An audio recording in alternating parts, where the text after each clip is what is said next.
Good morning, good afternoon, and of course, as always, a very good evening to wherever in the world you may be. Now today in this video I want to shine a light on the goodwill gesture of charity work and the fraudulent companies that take advantage of people's generous nature. Charity is doing work or donating money towards a good cause aimed at helping fellow people across the world, helping animals, saving the planet, and so on and so forth. Now, the oldest charity in the world is the Hospital of St. Cross in Winchester, England, and was set up around 1132, and today still gives free bread and a small amount of ale to passers-by when requested, as to stick to the tradition of old. The first charity to mainstream taking donations for support was set up in London. The Foundling Hospital was set up in 1741 to take abandoned children off the streets. And from there, the Marine Society was set up to recruit and support the Navy, and the Magdalen Hospital was set up to support the rehabilitation of prostitutes. She's a prostitute?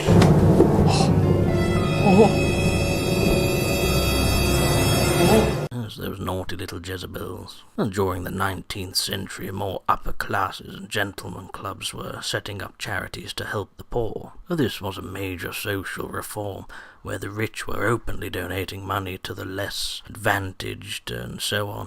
This led to more people affording housing and food, bettering their job opportunities, therefore making more people more prosperous. Today, the charity sector in the UK is monitored by the Charity Commission, and all charities must fit into one of the 13 groups to prove the area they want to help in. Now, these include poverty, education, religion, healthcare, of course, sports, arts, and others.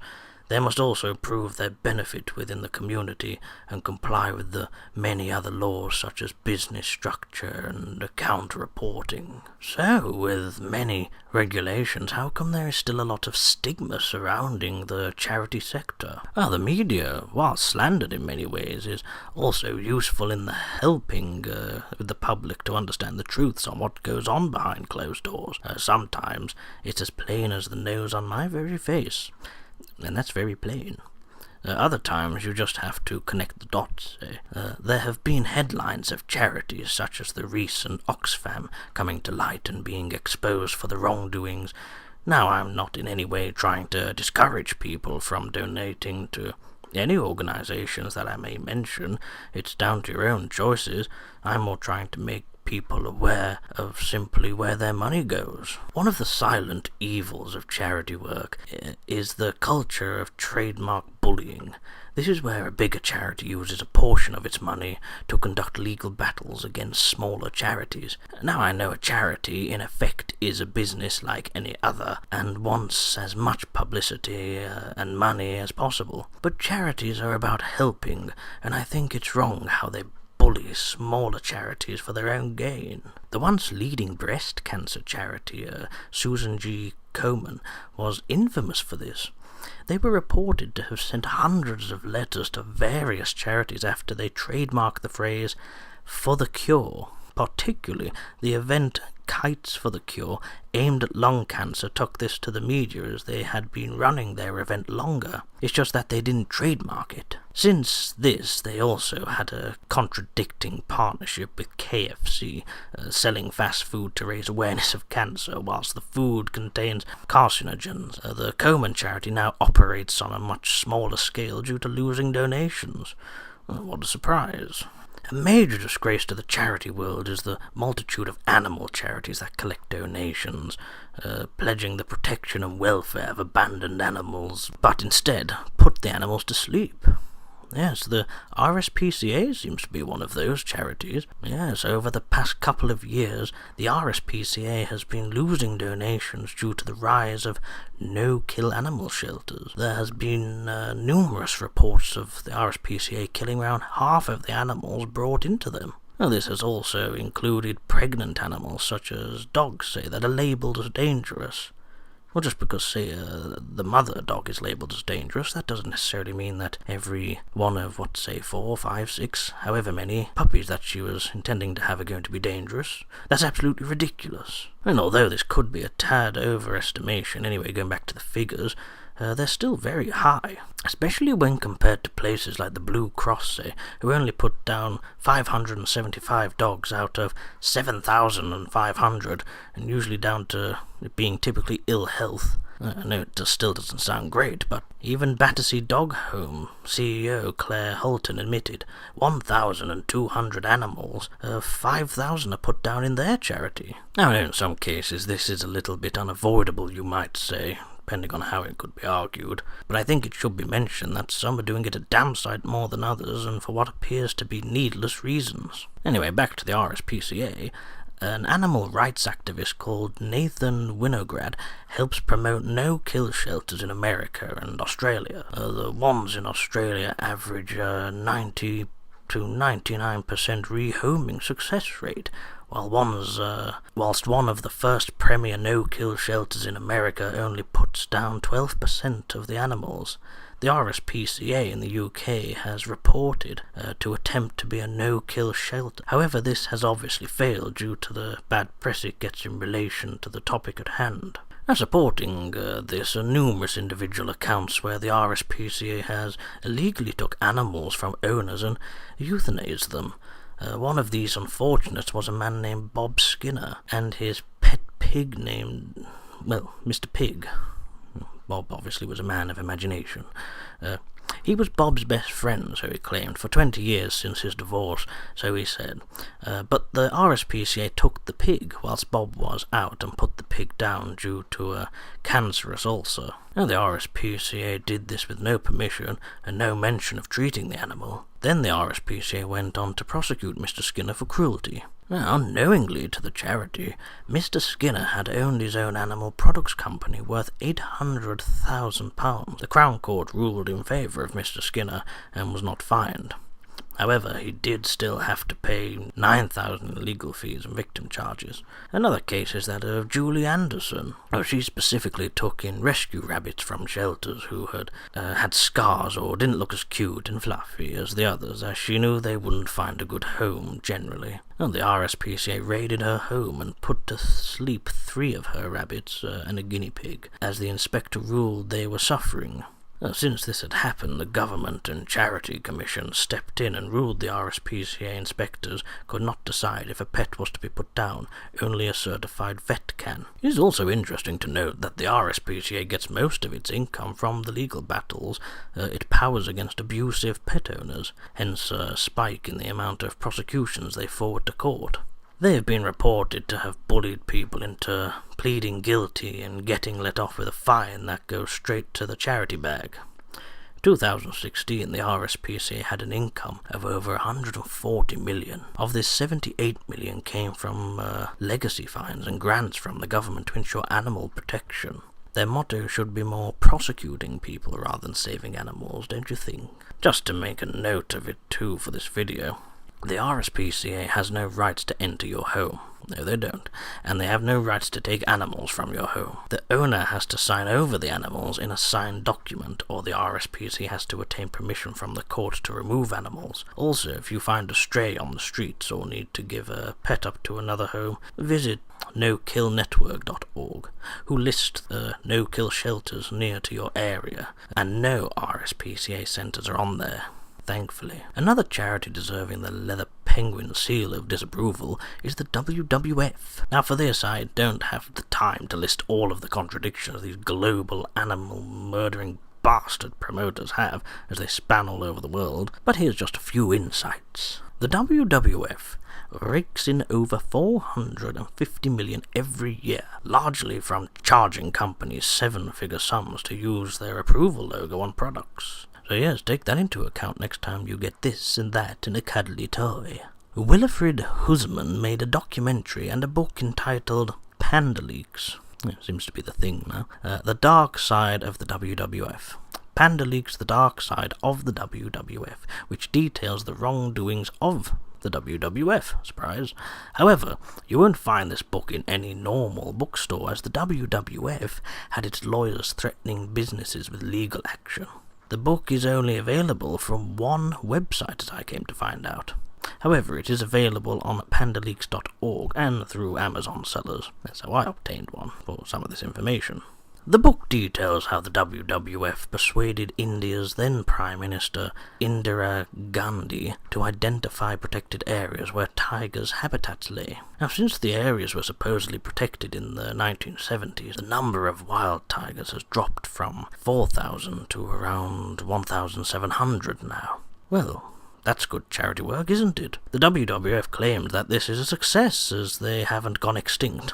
Well, instead of delaying extinction, why not promote protection and breeding? Wouldn't that make more sense when you're a bloody animal charity? The WWF also has an interesting history of their presidents, including C.R. Gutermuth and Francis L. Kellogg, who were both known trophy hunters. Also in this list is the Duke of Edinburgh, Prince Philip. He was president of WWF International. During this time he shot a tiger in Kazango, Zambesi, a park apparently protected by the WWF. It is reported that in his lifetime, our dear Slith Lord Prince Phil has also shot crocodiles, mountain sheep, deer, birds, and an estimated 30,000 pheasants amongst other animals. Not quite a person dedicated to the life and welfare of animals, wouldn't you say? Contradicting miserable old cretin, hope he croaks. Anyway, furthermore, the WWF has been involved in rehousing millions of Africans to make way for protected areas. However, these moves have been quite questionable, as local biologists say the animals they are protecting don't habit much in these areas. Strangely enough, you can hire a WWF Jeep for around, only $10,000 to tour these areas. A bit of pocket money there for you, WWF, isn't it? If nothing else, of course.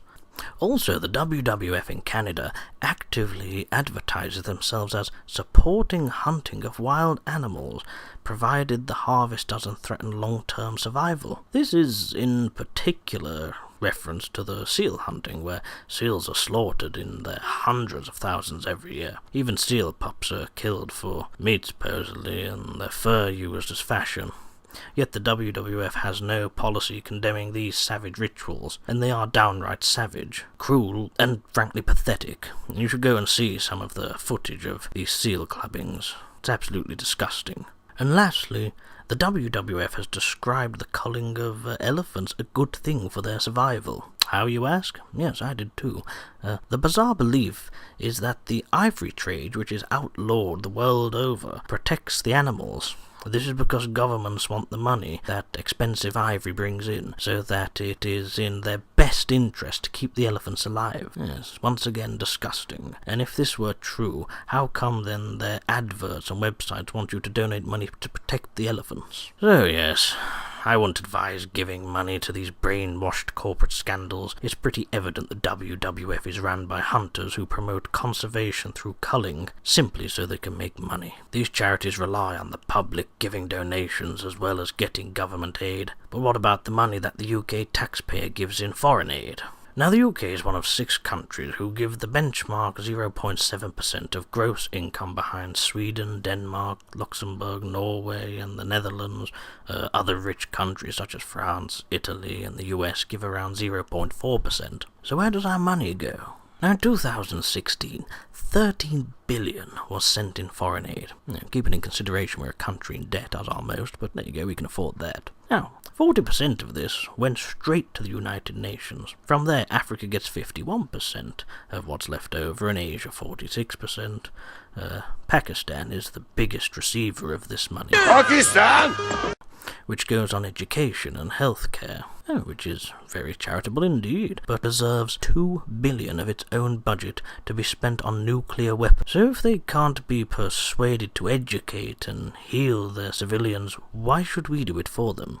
Also, Nigeria receives a large amount as well, which has come under scrutiny as their government is one of the most corrupt in the world, and we have very little tracking of the expenditure. But oh well, I'm sure they can be trusted with that kind of money. Go ahead, do what you like with it, throw a party, it's make sure I get an invite, or I won't be happy. So, why is the UK hell-bent on achieving the United Nations target of 0.7%? Why don't we just send 0.4% like other developed countries? Well, our government argues that the money sent overseas is to help developed countries to prevent immigrants and asylum seekers leaving the country to come here. Now, whilst this may be true for a small group of people, wouldn't the money be better off being used on our own failing schools or money-stricken businesses, communities, anything from cruelty in this country, homelessness, helping children, so on and so forth? Well, now, let's move onwards to celebrity endorsements. Now, why don't you use this where it'll do some good?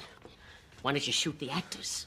The actors? Yes, the actors. we're used to celebrities campaigning and telling us how to run the world better in their opinions. But what benefit do celebrity endorsements bring, and who exactly do they benefit for that reason? Now, UNICEF has had over 300 celebrity representations, and the PTA over 200. Now, considering these are two of the biggest charities in the world, there's obviously a clear pattern of how high earners contribute to helping others. Now, Catherine Zeta-Jones held a ball and auctioned off her gown to raise just under £1 million to give to the Noah's Ark charity in Wales to help build a new children's hospital. There are always people doing good deeds, and celebrities are no exception. They are people, after all, I think. However, what about the taboo of charities paying for celebrity endorsement?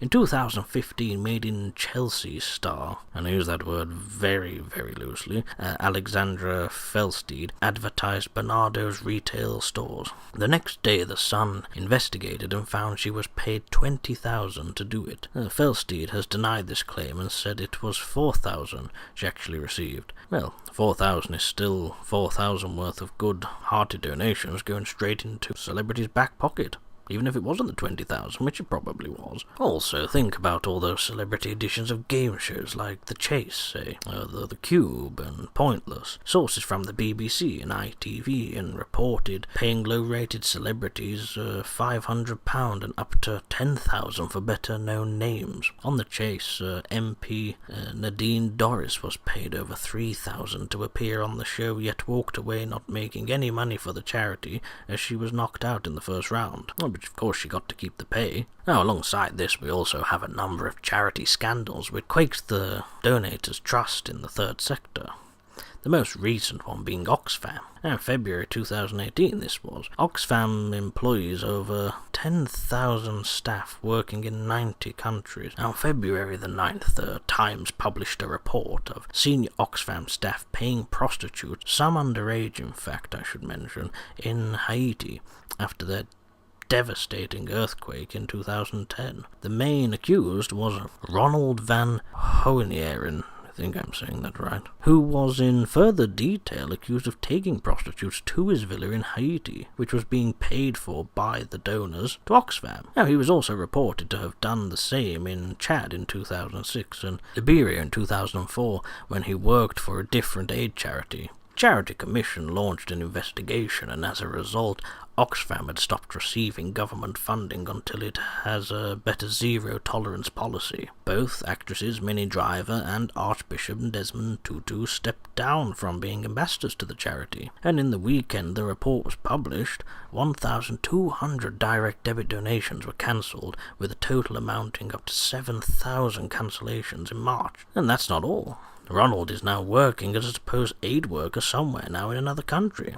So it's nice to know that donors' money goes on expensive villas and underage prostitutes who are victims of a natural disaster. It just lightens my day up to know this. Yes, it's a right rib tickler, isn't it? Anyway, a major charity famous for its events I would like to get out in the open also is Comic Relief. Now, the charity has raised nearly £1 billion since it was set up in 1985, which aimed to aid the famine in Ethiopia. Now, it gives money in the form of grants to a multitude of charities around the globe.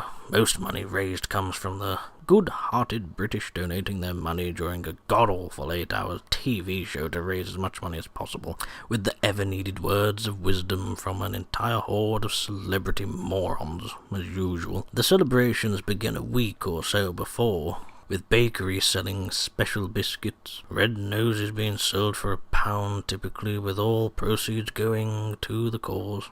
But where does the money go then? Where is this cause? Panorama investigation found a few abnormalities with the expenditure. Well, firstly, previous CEOs were being paid up to $800,000.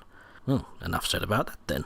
Comic Relief also invested $2.4 million in tobacco companies despite campaigning to fight tuberculosis, which in many cases are caused by smoking itself. They also have money invested in alcohol distilleries and arms maker BAE Systems despite trying to aid war victims. They claim that the invested money was to secure profitable returns, so more money goes into the charity. Whilst this method is understandable to a degree, why not invest in more friendly and economic businesses instead of fueling something you're arguing against? No other charity gets as much exposure in the UK than Comic Relief, so you would think they would be more careful with their money and their choices. But no, it appears that providing they distract the sheep, donating the money with funny celebrities, pretty lights, and all manner of extra special tart biscuits thrown in, then they can spend it on whatever they like, as good as. So, what should be done about the third sector? Well, first off, the Charity Commission needs to have more of an impact on the nature of charities, providing they're not up to their neck in corruption. Yes, that's high hopes, isn't it? I mean, this couldn't be a possibility, could it though? As of 2013, there were so many charities being set up, the commissions couldn't keep track of them all. What I recommend is grouping together the charities that have similar causes, for example, prostate cancer research, prostate action, and prostate cancer UK all decided to merge as they were all similar. Profits from the merge went from 8.2 million to 16.5 million due to saving on management costs alone. Shows how much they were being paid, especially considering there is apparently still no cure, and I stress apparently there. Also in America, there are a couple of tracking agencies that monitor and grade charities, and the conditions include how much money goes directly on good causes and how time is spent with the less fortunate, say. This then gives a letter rating A being the best and worth donating to, and it goes down from there, as you can imagine. Now in the UK, we could benefit from a better system like this. The Charity Commission lists the registered charities so you know who you can donate to. However, there is no measure of how reliable the charity is, I must add. Also, there is an estimated 27,000 charities that purely rely on taxpayer funding rather than the public donations. This is due to gift aid, where for every £1 donated by the British taxpayer, the government gives a further 25p. That's nice. Very nice. Which is a good idea as it pumps more money into a very delicate sector where cash flow is quite limited. This is also alongside a number of grants that charities can apply for, but it shouldn't be to the point where a charity is reliant on the taxpayer for funding. If I paid $1,000 in tax, $250 of that tax goes to charities, where there's little control of how the money is spent. That $250 could go on education or the NHS, both of which have a number of charities dedicated to. Personally, I think we should still give gift aid to help people and research, etc., but the amount of relief should be capped at a certain amount and should only receive the money once the charity is established it can make more money to sustain itself rather than relying on taxpayers' money. It all starts to sound a little bit confusing in places, I know, but there is also the negative side to charity aid work. Not that I've mentioned enough, but the Western civilization seems to take on an unwritten duty to develop third world countries to be more like us. Around the time of the famine in Ethiopia, going back to that, say, there were 70 charities working to donate food, shelter, and improve housing. As of 2014, there were over 5,000, with the number rising. So not only could these 5,000 join up to be one big charity, the country is now at more risk, as there are more people who survive on a limited food supply and even more limited health care and education. So not all charities benefiting from people they intend to help. Another circumstance is the Haiti earthquake appeal, as mentioned before. Now, as part of the relief project was sent over food and water, medical supplies, and volunteers. However, these volunteers were very inexperienced, it has to be said, and ended up sharing the relief food with the victims themselves. It says it all, really, doesn't it? Anyway, depending on how they get these food products to some of these derelict and crime-ridden areas, almost half of the time the inhabitants seem to be very willing to fight very aggressively for the charity they're receiving. So it makes you wonder if you're doing a good deed after all when you see some of the commotion it causes and people amongst it even getting hurt. Anyway, before I start coming towards the end of this, I would like to just list a number of charities who I don't recommend donating to. The RSPCA, as mentioned, the WWF, as mentioned, goes without saying. There's also Lloyd's Register Foundation and Amnesty Trust, just to name a couple. Oh, but let's end on a positive note, shall we? Here are a list of charities based on my research I would recommend. There's Great Ormond Street Hospital, Catch-22, Guide Dog, Mary Curie, Mary Stevens Hospice, Margaret Gren Animal Rescue, and the Darrell Wildlife Conservation Trust, again to name a few. But just before I take my leave, I would like to make one final mention of a controversial nature yet again, and that is charities who have peddled towards paedophilia and child abuse. This was mentioned briefly in the Oxfam case, so going back to that, and although difficult to prove, well, within days of the Oxfam report, Charity Plan International, who provides a safe place for girl victims of abuse, had come out saying that it sacked 6 staff for child abuse and exploitation, stating it came from corruption and abuse of power. Again, around the same time, the Scottish Catholic Aid, surprise, surprise, had 2 incidents of child abuse from immigrant volunteers, I might add. And let's not forget the likes of Jimmy Savile, who was abusing children in hospitals because of his status and connections. Well, amongst others, but I will detail more about this in a further series of videos. Otherwise, my good people, remember to always do your own research based on what it is exactly you're looking into and who and so on and so forth. With that, my poppets, another video, another end. Thanks for watching. Thanks more so to those who subscribe. And until next time, good morning, good afternoon, good evening, and of course a very good night to all.